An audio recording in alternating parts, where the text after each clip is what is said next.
शुरू कर। पाठ 8 छवि बना के प्रश्नोत्तर। पाठ में से हमने कर लिया, अब हमको करना है, आप चाहते हो म्यूट करना पड़ता है। आंसर कौन,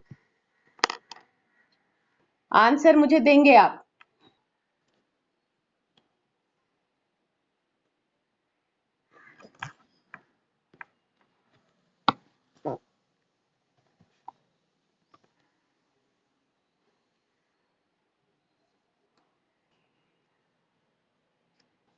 मुझे आंसर देंगे आप। प्रश्न संख्या 5। आवाज एकदम नहीं करना है, आप जवाब देंगे।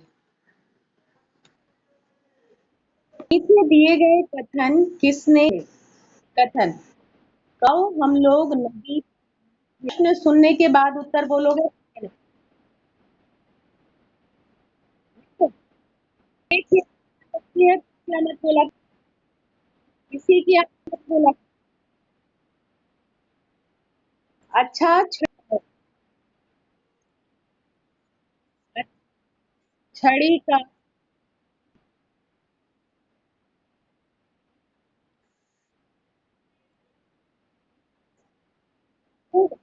आप लोग करते हो कि नहीं?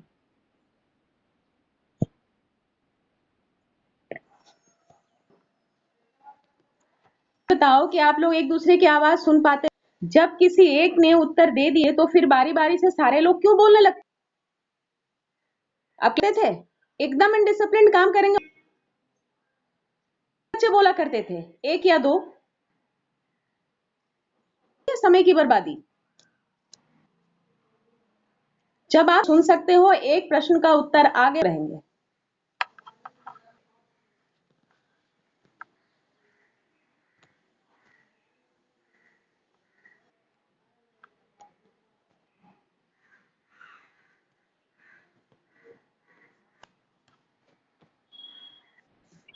अच्छा, छड़ी का, फिर मेरा उत्तर नहीं आना चाहिए। छड़ी की,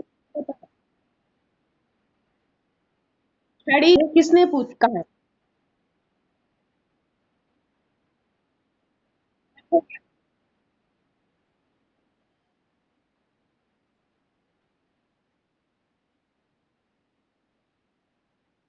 में है तुम्हारी कविताएं,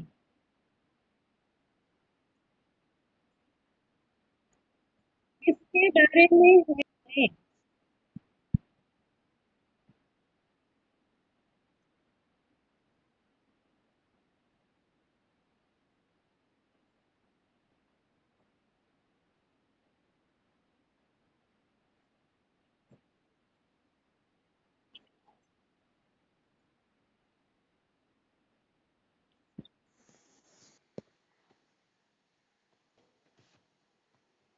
है तुम्हारी कविताएं, मोटू ने से तुम्हें मेरी कविताएं अच्छी लगे सभी बच्चों से?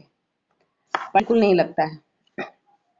पाठ के आधार पर नीचे कुछ कथन उनके सामने हाँ अथवा नहीं लिखी। बच्चे न जानू के लिए नहीं बुलाते हैं, हाँ बुलाते हैं।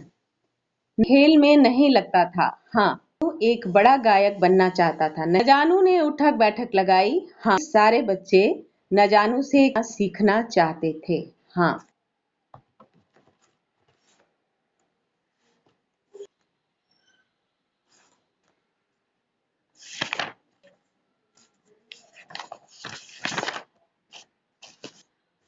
आज हम लोग शुरू कर पाठ 11। राम ने चोरों को बनाया। तेनालीराम, आप बहुत कुछ जानते होंगे, आपको नोट बनाकर दिया है होगा तो बहुत कुछ जानकारी आपको, या अभी नहीं दिया होगा, मैंने तक का नोट दिया है, मुझे याद आया। चलिए, बाकी 9 पढ़ने थे, वो अभी हम देख। तेनालीराम ने चोर बनाया, ये नैतिक शिक्षा की आपके पाठ्यक्रम में डाला हुआ है। कोई प्रश्न नहीं आएंगे, से आपको बहुत कुछ करना होगा। तो देखते हैं हम इस तेनालीराम ने चोरों को उल्लू बनाया। तेना में आप कुछ सिर हिलाकर जवाब दो। जानते हो। तेनालीराम, मेरे ख्याल से अभी कोई सीरियल भी चल रहा है, देखते हो उसको? उसमें बहुत चतुराई और की बातें होती हैं। इस समस्या का समाधान बड़ी ही चतुराई के साथ कर। तो मनुष्य को कठिनाई के बाद निराश हताश नहीं होना चाहिए कि अब क्या करें चाहिए, बल्कि हल अपनी बुद्धि से कठिनाई का हल ढूंढना। तो तेनालीराम को यदि आगे सीरियल में आपके पास भी बहुत बुद्धिमानी, बहुत कुछ सीख सकोगे। देखते हैं। गर्म थे, भीषण रही थी। भीषण को करो, ठीक है? भीषण को करो।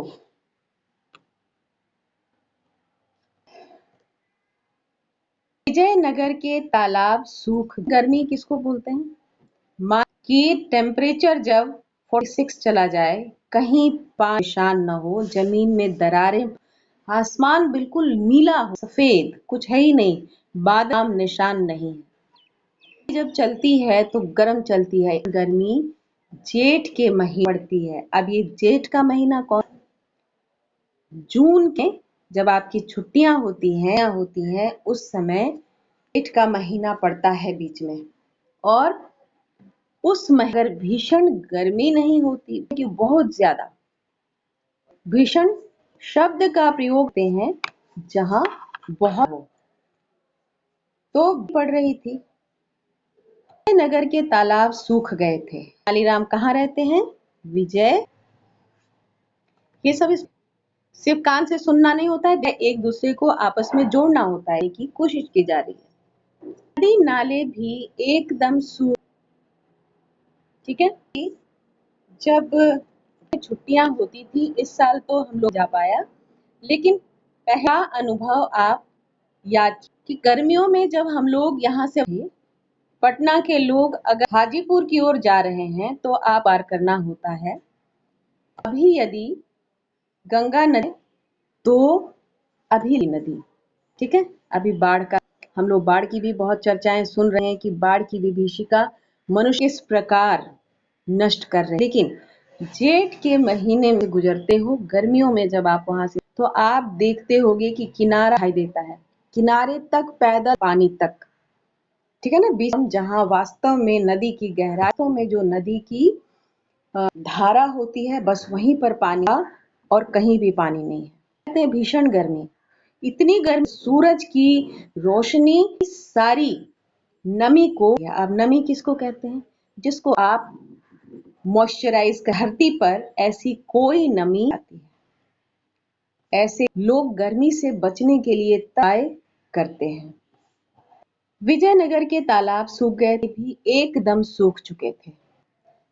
तेनालीराम का घर का पिछवाड़े वाला भी सूख गया था। को अंडरलाइन करो। बगीचा, क्योंकि लिखने में कर देते हो, वो अंडरलाइन करो। बगीचा, जब पानी है ही नहीं, बगीचे में पानी नहीं पटाएंगे, सूखना लाजमी है, पेड़ सूख जाएंगे।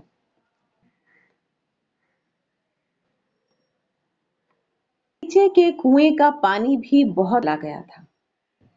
मतलब में एक कुआं तो था, लेकिन पानी का स्तर घट, तो वो भी बहुत नीचे चला जाता है। पीने के लिए पानी खींच कर निकाल पाना से कठिन कार्य हो जाता है। जब एक मोहल्ले के सारे लोग निकालने लगते हैं, तब आती है। ऐसे में पानी का मिलना जरूरी है, पटाने के लिए नहीं। गर्मियों में पड़ रही हो, तब आप किसी को वो पानी चला के धार से अपनी कार को धो, ठीक है? और खूब, तब आपके मन में क्या बात आती है कि ये पानी को लोग तरस, और ये महाशय है जिसने इतनी पानी बर। तो बच्चों, जैसा कि अखबारों में पढ़ते हैं या ज्ञान में हम पढ़ते हैं, धरती का जल स्तर जा रहा है। पेय भविष्य में हमको हो, तो पानी को बचाने के उपाय करने चाहिए। सबसे बड़ी बात, ब्रश करने जाते हो, वॉश बेसिन का नल खोलते हो और ब्रश करते हो। आप 1 मिनट, 2 मिनट, 5 मिनट भी यदि आप पानी कर छोड़ दोगे, आधी बाल्टी पानी नहीं होगी, उससे ज्यादा हो जाए तो हो जाए होगी। तो ये बर्बादी हमको, आप इस कड़ी को जोड़ कर देखिए, बर्बाद हो रही है और नालियों से जहां पर जाकर इकट्ठा होती है वहां बेवजह पानी है। और जैसा कि हम जानते हैं हमारे शहर में समस्या है, तो हम कहते हैं तो उससे अनेक परेशानी। अभी आप नहीं जान पाते हो कि हम क्या काम कर रहे हैं और कुछ भी आप करते हैं, लेकिन ये सीखना पड़ेगा कि हम जो रहे हैं उसका और दुष्परिणाम, तो दुष्परिणाम से के चलना है। तो अब क्या है कि बगीचे भी सूख गए का जल इतनी गहराई में उसको खींच खींच कर पक्षी के लिए भी संभव, उनके लिए भी था, जीवन चलने के लिए भी है। बाकी पेड़ों से हम बात और उनकी परेशानियों को हम बहुत ठीक से नहीं समझ पाते, नहीं जान पाते हैं कि उन्हें पानी की एक बाल्टी पानी एक पेड़ पर डालते जरूरी नहीं है। जैसे आप 1 किलो चावल नहीं खा जाते हो, बहुत जोर है तो कई बार 2 बिस्किट एक होता है उसके साथ आधा गिलास पानी भी हमको संतुष्टि मिल जाती है। सबके घर गैस खत्म हो गई तो ये समस्या। पेड़ों में पानी जरूरी नहीं डालें, बल्कि 1 बाल्टी पानी कम 10-15 पेड़ों को थोड़ा रहने लायक पानी दे सकते हैं। एक बार तेनालीराम रात गए दरबार से लौट तो और उनकी नजर गई। राम राज दरबार में थे, वहां से लौटकर जब वो घर आते तो बगीचे की तरफ आती है, उन्हें परछाइयां सूखे वृक्षे छिपती हुई दिखाई देती है। कोई चल रहा है, छिप रहा है, से भी रोशनी आती रहती है कि कौन से एंगल से परछाई तो तेनालीराम को दिखाई पड़ी। आसपास लगता है इंसान है, जानवर नहीं। तेनालीराम समझ गए चोर आए हैं। तेनालीराम की बुद्धि तो कम नहीं, बुद्धिमान थे, तो वो समझ गए ये चोरी के मंशे से यहाँ आए हुए हैं, वरना इतनी रात को 4-5 आदमी क्या करेगा बगीचे में, किसी के बगीचे में घुसकर। तेनालीराम चुपचाप है, मानो चोर उनका ध्यान ही नहीं गया हो। बुद्धिमानी थी ना, बुद्धिमानी थी। इसको आप अंडरलाइन किया, हम अंडरलाइन करेंगे, क्योंकि राम ने धैर्य इस समस्या के समाधान सोचे। अगर उसी समय वो चिल्लाता चोर चोर चोर तो चोर पकड़े, या ये भी हो सकता था कि चोर मिलकर इनकी अच्छी। तो समस्या का समाधान सीख आपको मिलती है कि धैर्य पूर्वक, लिखो, धैर्य पूर्वक,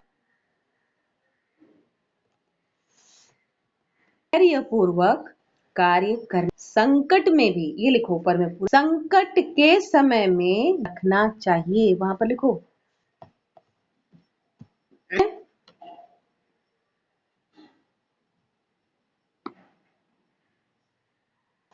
संकट के समय रखना चाहिए, तभी समस्या का सफलतापूर्वक रखेंगे। जाकर वे पत्नी से जो कहने लगे, आप अपार्टमेंट में रहते हो या प्राइवेट, तो आसपास अगर कोई जोर जोर से, अनायास हमारा ध्यान आकर्षित, हम अट्रैक्ट हो जाते हैं। इतनी जोर जोर से कोई बोल रहा है, भाई क्या बोल, साधारणतया लोग जोर जोर से बात करते हैं घर के अंदर, लेकिन कोई बहुत है तो हम कान थोड़ी सी, नहीं कोई समस्या हो गई क्या है कि नहीं, लोग आपस में नॉर्मली ऐसे बात, 4 लोग अतिथि उनके घर आए, पी रहे हैं, आनंद मना रहे हैं, कर रहे हैं, ठीक है, तो अच्छा ठीक है, ये उनकी मर्जी। तेनालीराम घर, उनकी बुद्धिमानी के परिचय, हर कदम बात को ध्यान दीजिएगा। जाकर वे पत्नी से जोर जोर से अरे सुनती हो, कहने सोने की मुहरें, दूसरी माल मिल्कियत कर रखी है ना। उनका क्या प्रयास था, बातें चोरों के कान पहुंच जाए, कि घर में बहुत सारा है, ठीक है, आल में घर में बहुत सारा है, धन रखा है, आप लिखिए वहां। यह सुनकर चोर पांव लुकते छिपते, चोर क्या करने आए थे? ये धन दौलत की ही चोरी करने आए थे। ये बात पड़ती है कि अच्छा घर में बहुत, तो चोर क्या करते? पांव, ठीक है, दबे पांव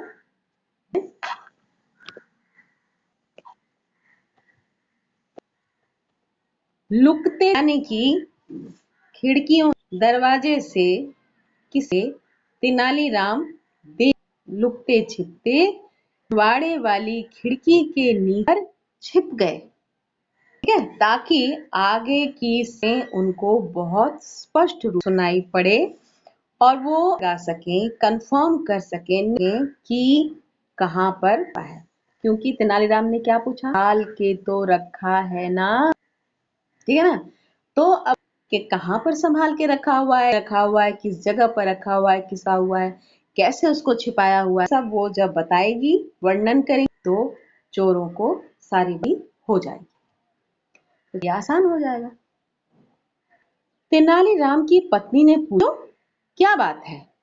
आश्चर्य हुआ कि ये इतनी रात में लौट कर, रोज ही तो लौट कर आते हैं, लौट कर आने के बाद ये की इंक्वायरी क्यों कर रहे हैं, क्या हो गया? तो बुद्धि पत्नी थी, ऐसी कुछ ना कुछ घटनाएं होंगी हमेशा, और आज दरबार में का ना कुछ ऐसी जानकारी उनको मिलती रहती हो, तो उन्हें भी लगा होगा कि यहाँ कोई बुद्धिमता की बात है। क्या है? तेनालीराम ऊंचे स्वर में बोले, आज दरबार में चर्चा हो रही कि आजकल जगह जगह हो रही हैं।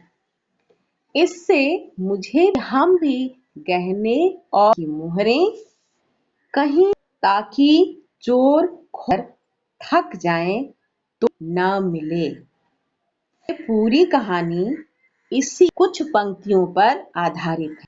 तो इन पंक्तियों को आप किनारे एक लाइन, इसको मुख्य लें। तेनालीराम जोर से क्या कहते हैं कि जानकारी मिली है कि शहर में आजकल बहुत, मेरे घर में भी तो चोरी हो ही सकती है ना, इसकी सुरक्षा की ओर मेरा ध्यान चला गया। तेनालीराम की पूछा, पर कौन सी जगह है जहां छिपाएंगे, है ना? ऐसी खास जगह होगी, अब हमारा ही घर है, कोई चीज छिपाना चाहते हो, अगर सोचो कि कोई पेन छिपा दें, मेरे पास कुछ भी ऐसा है जिसको हम छिपकी नजर ना पड़े, तो कोई उस समय पूरा घर एक नजर में आप छान मारेंगे, लगा कि कहाँ छिपाएं। अगर तय करते हैं कि अच्छा यहाँ छिपा लेते हैं, चाहिए कि इस जगह पर कौन आदमी आता है, नहीं छिपेगा। तो इसी तरह घर के हर कोने को यहाँ पर छिपाएंगे, तो फिर आप ये भी कौन से काम की जगह है, तो घर के अंदर ना चाहें तो नहीं छिपेगा। तेनालीराम की तरह तुम्हें बाहर जाने की जरूरत, क्योंकि अब वो दुनिया नहीं, लेकिन जानकारी के लिए यह सुन की खिड़की के नीचे छिपे कान खड़े हो गए। कान मुहावरा है, अंडरलाइन करो, कान खड़े हो गए, चौकन्ना हो जा, ये चौकन्ना हो जाना, कान खड़े हो गए। चोर बहुत ध्यान से सुने। क्या बार ऐसा होता है कि हम बहुत ध्यान, जिस पर ठीक से सुनाई ही नहीं पड़ती है, बहुत कुछ हम सुनते रहते हैं, जो वही हमारे कान से पार हो जाती है।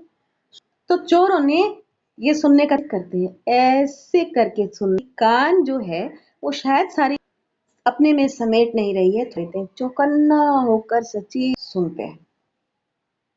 तेनालीराम ने कहा, का वह बड़ा संदूक है ना, हम उसमें सारों की पोटलियां, गहने, मतलब बहुत सारे गहने हैं, पोटलियां एक को तो नहीं कहेंगे, एक अगर एक पोटली हुई तो पोटली हो गया, मतलब बहुत सारे गहने उनकी है, यानी कि 5 6 7 इतनी बड़ी होती है, या इतनी बड़ी होगी, बड़ा बड़ा नहीं होता है।